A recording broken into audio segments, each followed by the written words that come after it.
Well, after being pushed back, the Forever Purge is finally upon us. Today I'm going to share with you my thoughts on this horror film, starting right now. Welcome to the channel. My name is Justin. Thank you guys so much for stopping by.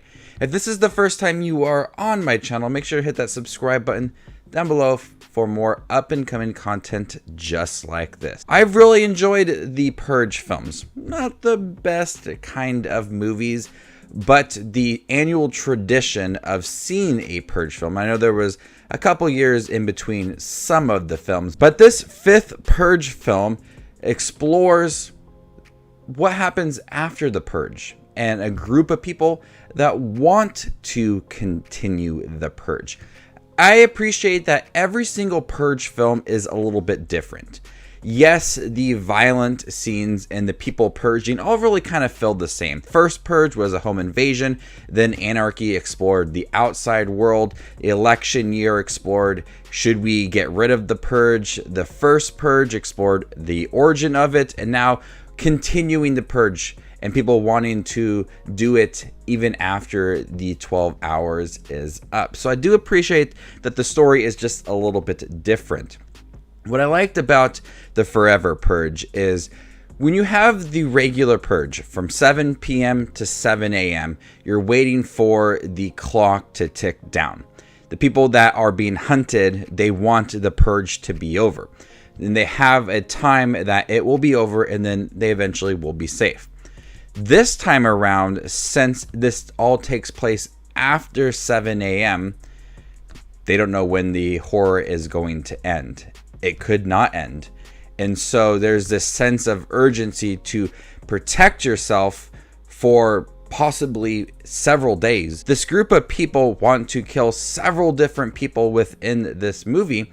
And so it does provide that sense of intensity and urgency because you don't know how long it's going to end. As everything is going on and the United States is being under attack, the Canada border and the Mexico border open up their borders for people to go and remain safe.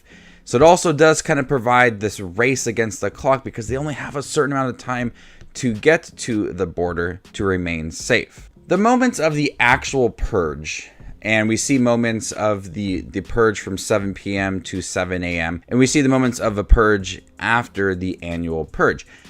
It all kind of just feels typical. We've seen a lot of these scenes before. The moments of the violent scenes all feel very cliche and typical. What makes the Purge story so interesting is the Purge itself and how people react to it. But everything else in the film just kind of feels average at best. There are some very violent scenes in here and they try to be a little bit new. But at this point in the series, with it being number 5, a lot of the moments just feel very average and a bit repetitive. Like we've seen a lot of it before. There's nothing really shocking about the Forever Purge. I do like the story, though. I do like the thought of continuing the Purge and really kind of switching up that story. But this couple and this ranch owner, they all have to protect themselves and they all kind of work together. Josh Lucas is in the film as Dylan Tucker. He has his sister and his wife are involved in there, and there's this couple that is on a run from a Mexican drug cartel. They work together and they do kind of form this strong bond as they are running from a group of outlaws who are wanting to continue the Purge. And so they develop this understanding and they are there to protect each other. But we've seen a lot of that before, kind of similar to Anarchy with Frank Grillo and how he helped protect people as well. So there's really nothing new to the Forever Purge besides the story. And every single Purge film has a different approach to the Purge, either it being small home invasion with the first Purge film or an election style with Purge election year. Jason Blum has stated that there's so much potential to do a one-off story for a Purge movie. I would love to see a continuation of more Purge films. I do think they need to kind of shift their tone a little bit and kind of restructure the Purge films.